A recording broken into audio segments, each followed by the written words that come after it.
What's going on, everybody? Welcome to the Wager Zone podcast, and we're back with another day of MMA betting, everybody. This is LFA 191, I should say. This is going to be held in Brazil. It's going to have a lot of Brazilian fighters on there, guys. I'm very excited for this card. It has a lot of really good upcoming fighters that are fighting out of really good gyms fighting in this event. So, yeah, guys, we've been doing really good with our MMA breakdowns recently. We went 4-0 in our Dana White's Contender Series. We hit a big parlay in that one. We cashed a lot of our knockout prop bets, and yeah, like I said, we went 4-0. We got all the fights right on that Dana White's Contender Series. So I just want to roll that over, and hopefully we can keep that momentum going to this LFA 191 breakdown. So, excuse me. So, getting into this first breakdown of the night, guys, it's going to be in the first fight of the night. This is going to be Anna Heiler taking on Giovanna Inacio. And we're going to be on the Giovanna Inacio side, guys. She's a slight underdog, and both these girls are very new to the sport. Inacio is 0-1, and Heiler is making her debut in this one, but honestly, guys, there's not that much tape on both these fighters, but the reason why I'm going with Inacio as a slight underdog is because, first of all, if you're going to give me two female fighters that are just barely getting into the game and they're both very green, both are just barely starting off, I'm going to go with the underdog if you're going to give me two girls that I both think is very low level. And the second thing is that Anna Heiler is an OnlyFans girl. She's a girl that goes on OnlyFans. She sells pictures of her ass. She's selling pictures of her tits. That's what she does, guys. She's an OnlyFans girl. She's selling pictures of her body, making money on it. And I think she's just trying to parlay that into an MMA fighting career. That's the reason why she's got over 230,000 followers on Instagram. And I think that's the only reason why she's here fighting, is just because of her following. And if you go and look at Giovanna Inacio, if you go to her Instagram, she has about 2,000 followers. Only thing she posts about is training, guys. She trains. All she talks about is how her dream is being an MMA fighter. That's all this girl's about. She just sleeps, eats, and dreams about MMA. That's all she does. And if I'm going to put my money on somebody, especially two girls that are very low level just to start off the sport, and you're giving me a girl that's doing OnlyFans, that she doesn't really care about the sport, she's mainly here just to get more of a following, and then you go give me a girl that actually cares about the sport. She said this is her dream. She's always wanted to do this. I'm going to take the girl that this is, like, all she talks about is being an MMA. All she wants to do is be an MMA fighter. All she does is train. So I'm going to be taking Nasio in this fight, and that's going to be the first play of the day. It's because she's going to be actually an underdog, a slight underdog. She's a plus 130 at the moment. I think that's a really good line.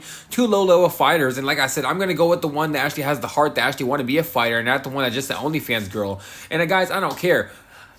Any fight, if you go and give me an OnlyFans girl fighting MMA, I'm going to bet against them. And guess what, guys? My bets on against these OnlyFans girls are pretty good. I usually win my OnlyFans against these OnlyFans bets. So, yeah, guys, that's going to be my first bet. We're fading the OnlyFans girl in this one. We're taking Inacio in the first fight of the day. All right, guys, in this next fight of the day, it's going to be Hector Santiago taking on Pedro Sousa.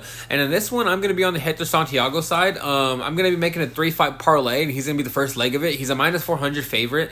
And honestly, guys, I think he's a way better fighter in this one. I've seen his only pro fight I've watched. I've seen his amateur fights. He looks pretty decent. He has power. He has takedowns. He puts things very together. I'm not saying he is a fully developed fighter, but he is pretty green still. But if you're gonna give me a fight against a guy named Pedro Sousa, where I watched his first fight of his whole career, and he just looked not good, guys. He did not look like he was very competitive. He didn't look like he should even be in the sport, and I don't even know why LFA even brought him here. Maybe it's because he fought in amateurs and he did okay in amateurs, but my point is I don't even think he should even be in LFA. I think LFA is just literally trying to get Hector Santiago a decent win and actually put him on the winning scoreboard for his second fight of the night, second fight of his career. So for this bet, and I'm going to be making a 3-fight parlay, and Hector Santiago is going to be the first leg of that parlay, guys. Hey guys, this is going to be the second leg of the parlay. It's going to be Giovanni Garcia taking on Genlato Matos, and we're going to be on the Garcia side, guys. I like Garcia a lot. I think this kid has a lot of potential. I think this kid's eventually going to be in the UFC one day. I think he has a really high chance of being in the UFC one day. He has really good takedowns. His hands, he puts them together. He's really fast. And when he gets you to the floor, his jiu-jitsu is actually legit, guys. You're going to see he hops on the submission right away. He might go get you in an armbar, even get you in a triangle, something crazy. Like, he always likes to put on a show. So I'm going to be on the Garcia side, guys. I don't think Matos is going to be even competitive. If you look at that line, Garcia is a heavy minus 1,400 favorite. And you're going to see why he's a minus 1,400 favorite, guys. He's going to be really dominant in this fight. And if he loses, I'm going to be really surprised. So he's going to be the second leg of that parlay, guys. And yeah, it's going to be Garcia. This This next fight, this is going to be the third leg of the parlay, and this is another one where I don't think the fight's going to be very competitive at all. I think this fight's going to be domination, and I think Gelli Pat's actually going to get the knockout probably in the first round. I think he's going to be able to either get the knockout right away on the feet or get the takedown right away and just start dropping hammers on ground and pound. And where someone in, I think it's Juarez, he doesn't really seem like he's just a big, honestly, if I can say give him a really good skill, he's really just big. He doesn't really throw strikes that well. He throws looping hands, and a lot of them are not really put together. He just like has a lot of power, and he tries to throw them. But where someone like Gelli Pat that is put together, he's going to be throwing combinations. He's going to be throwing straight punches, 1-2s down the middle. He has a really good check hook, and when you do start putting a lot of pressure on him, he's not scared of shooting a single leg and taking you down to the floor. And honestly, if he gets this fight to the floor, I think he's going to finish this fight via ground and pound, or he's probably going to get the knockout. So in this fight, I'm going to be taking Gelli Pat, and he's going to be the second leg of that parlay, guys. All right, guys, in this next fight, I know I said that was going to be Gelli Pat was going to be the second leg of that parlay. I think I misspoke. I meant that was going to be the third leg of the parlay, and he's going to be the last leg of that parlay, and that's going to be the finish off that bet for the night. And getting to this next one, this is going to be another two-leg parlay where Marcos Aurelio is going to be taking Andre Silva, and we're going to be on the Aurelio side, guys. I like Aurelio a lot. He has really good boxing. He kind of reminds me of Adrian Yanez, honestly. I'm not even going to lie to you. Like, he looks like Adrian Yanez. He throws hands like Adrian Yanez, but the one thing about him, he'll shoot in the takedown, and he'll take you down to the floor and start dropping some ground and pound on you. But I think this fight's going to be a standing fight. I don't think Andre Silva is going to be very competitive standing up. And I think if Andre Silva even tries to take this fight to the floor, he's not going to be able to, and maybe even get reversed and get taken to the floor himself. I think this is going to be honestly a domination for Aurelio. He's a minus 340 favorite, and he's going to be the first leg of this parlay. I like Aurelio a lot. He's one of those guys that I think he might be in the UFC one day. So hopefully he catches for us, and hopefully he doesn't make me look dumb out here talking this guy up. So yeah, guys, the first leg of this parlay is going to be Marcos Aurelio. All right, guys, in this next bet, this is going to be Denison Rodrigues versus Lima Pedroso, and this is going to be a very competitive fight. I'm going to be on the Denison Rodrigues side. I'm going to be on the Denison Rodrigues side, guys. He's going to be a minus 175 favorite. I seen the line going up and down because I saw him at a minus 150, and then I saw him up at a minus 190. So, and the lines just came out, so literally, like, there's money going everywhere, and people don't even know what they think on this fight. But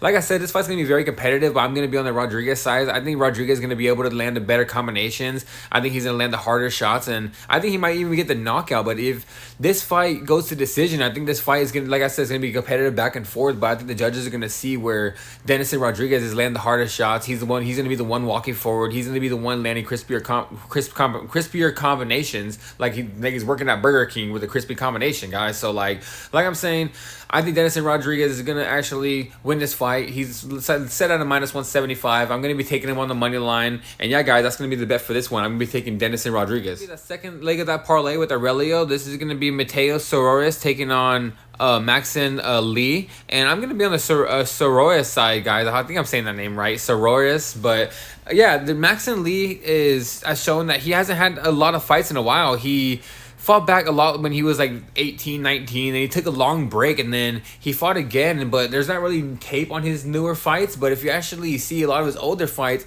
he's not that good. He doesn't know how to put a hand up. He doesn't move his head really that much. He really gets punched right away, and he's a guy that's going to want to get this fight to the floor, and I think he's going to be shooting takedowns. That's the only way he's going to get this fight, winning this fight. But I don't think he's going to be able to get this fight to the floor, guys. I think Sororis is going to be able to stop the takedowns whenever he wants. I think he's going to be able to keep the fight standing up, and I think he's going to piece this dude up right away. I think he's going to land crisp combinations, and just if you see this guy in the clinch, I think he's going to get inside the clinch and probably land some elbows. He might even get the knockout with the uppercut in the clinch. But yeah, guys, I think Sororis is going to end up getting the knockout. I like this guy. I think he's very strong. I like his hands, and even if the fight goes to the floor, he has really good jiu-jitsu. Like, this is the reason why I like watching these Brazil events, because a lot of these guys actually do have good jiu-jitsu, but I can't say the same because there's a lot of guys that don't have good jiu-jitsu there in Brazil. But that's what I'm just saying, that I like Sororis. He puts things together all around, and I think he's one of those guys that we could be on the UFC watch. So he's going to be the second leg of that parlay, and he's going to be the last leg of that parlay, guys, in the two-leg parlay. So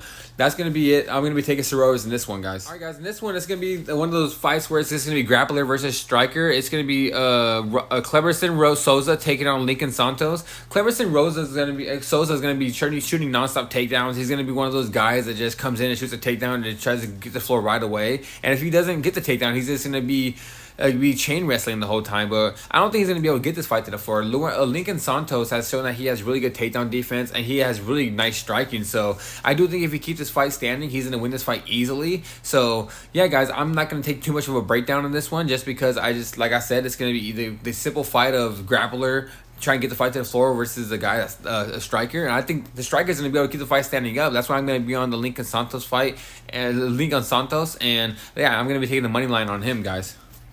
Going to be another really competitive fight. I'm going to be on the underdog side on this one. He's a plus 125. I'm going to be taking Felipe Gadani. He's going to be taking John Bryan, and both these guys hit really hard, and both these guys actually have really good combinations. Both these guys put their strikes up really well, but I'm going to be going Felipe Gadani mainly because he fights out of the better gym. John Bryan has fought a lot of trash cans where he's fought a lot of guys that don't have not that good record, and Gadani, he's fought. I'm not going to say he's fought the higher competition as well, but my thing is he fights out of a good gym. He fights out of KO Squad MMA, and he fights with a lot of decent fighters. And where if you go to K2 MMA, where John Bryan's training at, he fights with a lot of guys that have low records. A lot of them don't really fight anymore. And I don't don't get me wrong. It's like your gym doesn't mean everything to what you, but it means a lot to what competition you're fighting against in your gym, especially when your guys are both 3-0, where there's limited tape on you guys. But yeah, guys, I'm going to be on the Gadani side. I think he's going to be landing the heavier combinations. I think John Bryan, he strikes very heavy. He likes to throw a lead jab and a front leg kick. Like he throws very heavy with that front head kick. And I think Gadani's going to eventually take him down and start dropping ground and pound on him and win this fight, guys. So yeah, guys, give me Felipe Gadani at a plus 125 as the underdog. Alright, guys, this is a simple fight. I'm not going to take too long on this one. I'm not going to bet this fight. This is two low-level fighters. Both of these women are not good.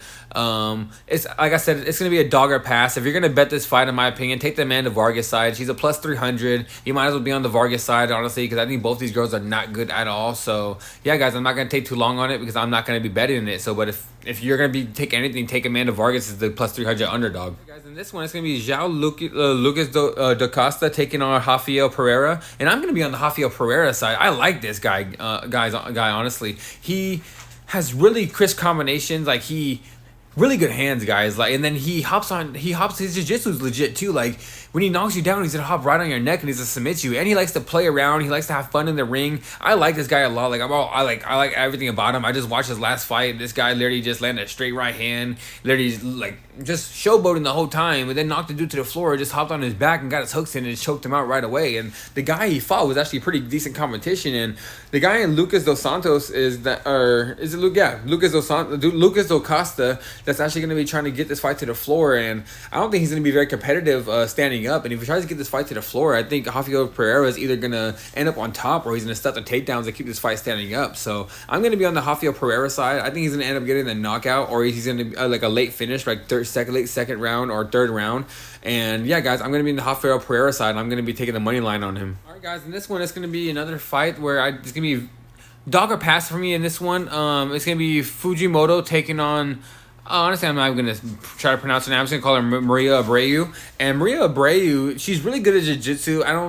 There's not really much that tape on her. All I know is she's a jiu-jitsu girl. It's in the fights to the floor. I guess from what I've read about her, because there's not much tape, I saw on her Instagram that she has good jiu-jitsu. Like, she's gonna be throwing up from a lot of submissions from guard, and I think that's where she's gonna be end up on this fight. Where someone where Fujimoto is gonna be wanting to take this fight to the floor. Their both hands are very limited. Both of them don't have that really good striking from what I've seen. And Fujimoto does like to get the takedown. So if Fujimoto ends up getting the takedowns in this fight, I think she's gonna end up getting submitted because she's gonna be sitting in Abreu's guard, exactly where Abreu's gonna be. But you guys wanted to bet on this one. The best one to take on this fight when the odd does come out for it, it's probably going to be juiced all the way. But take the over 2.5 just in case, because I think that's the safest bet. Because if there is a submission, I think it would be after the over 2.5, after everybody's tired. And maybe Maria Abreu gets the decision victory. Like, I don't know, guys. Like I said, I don't have that good much of a read on this fight, but like I said, for me, it's dog or pass in this one. This is probably going to be like fight of the night, in my opinion. It's going to be I think it's Michelle Lima taking on Luan Mateus, or Mateus. I think it's Mateus, but we're going to be taking on Michelle Lima, guys. I'm on the Lima side, guys, on this one. I think it's going to be a very competitive fight. I think this fight's going to be a stand-up fight. I think both of these guys are going to be trading back and forth, and someone's going to end up getting knocked out, in my opinion. I think this is going to be a dog fight, and it's going to be basically basically be whoever has more of a dog in them. And I think Lima is the one that has more of a dog in him. I think this guy likes to fight. Just look at his picture. He just looks mean. Like, this guy's mean as hell. He throws heavy strikes. He has really good takedown defense, and I think Luan's going to be the first one to try to take the fight to the floor. And I think after he gets cracked a couple times, he's going to shoot a takedown. He's not going to be able to get the takedown, and probably end up getting taken down himself, where Lima gets on top, and Lima's just going to finish him from on the top, guys. But yeah, guys, like I said, I'm going to be on the Lima side. He's a slight underdog, and I'm going to be taking him in this one, guys. Lucas Fernando taking on Pedro Olivera. Lucas Fernando was just on the Contender Series. He fought against Cesar Almeida, and he was very competitive against Cesar Almeida, in my opinion. Both for the fight was going back and forth, but Cesar Almeida is just a way better kickboxer, where Cesar Almeida has actually beat Alex Pereira in a kickboxing match. And Lucas Fernando to actually keep up with them and show me that he actually has really good striking. Pedro Olivera is just going to be throwing heavy strikes. Pedro Olivera is going to come at him and just try to knock him out. And that's something Lucas Fernando has dealt with almost his whole entire career. And I think his defense is gonna shape up. I don't think he's going to get hit hard at all. And I think Lucas Fernando is going to end up knocking him out, in my opinion. I think I was saying Lucas Ferreira, but guys, it's Lucas Fernando. I think he's going to end up getting the knockout in this one. I think his striking is a lot better, and I think Pedro Olivera is a guy that goes out there and tries to get the knockout. And if he doesn't get the knockout, I think he's going to gas out. So yeah, guys, for this bet, I'm going to be on Lucas Fernando. Right, guys, in this bet, it's going to be Wellington Prado taking on Kiwani Lopez, and I'm going to be on the Prado side, guys. I think Prado's a better fighter. He fights out of a better gym with Diego Lima. He what's it called? Just an all-around good fighter. He has good hands. He has good takedowns. His jiu-jitsu is pretty decent as well. And Kiwani Lopez is just a striker that's going to come out there and just try to knock your head off and swing really hard. And don't get me wrong, if he does connect, he can knock anybody's lights out. But I don't think he's going to be able to land that strike. I think he's going to be coming out there swinging too wild. I think Prado's going to probably keep this fight very patient, push him up against the fence, maybe get a takedown. It's a takedown in, then eventually gas him out and then finish him late. But yeah, guys, I'm going to be on the Prado side on this one. I think Prado's a better fighter. He fights at a better gym. He has, in my opinion, he has a better striking. He has a better grappling. I think he's going to be the all-around better fighter in this one. So yeah, guys, give me Prado in this fight. And all right, guys, that's going to be it for LFA 191. I'm sorry, I think I kind of rushed through that one just because I had a lot of stuff to do tonight. I have another video I got to post later on for soccer. So all right, guys, I'm out of here. Hopefully we catch in all our bets. Like the video, subscribe to the page, come back. I'll be back every single week doing all MMA events. I'll be back Tuesday for the next MMA event for Dana White's Contender Series. Go check out my previous videos if you guys want to see on the previous bets that we've been cashing on. Also, guys, check out the description. All my bets are going to be posted in the description so you guys can check on all the bets I'm going to be posting. I update the bets as the event goes on. So yeah, guys, I'm out of here. I'll be back next week. And yeah, guys, hopefully we cash in all our bets.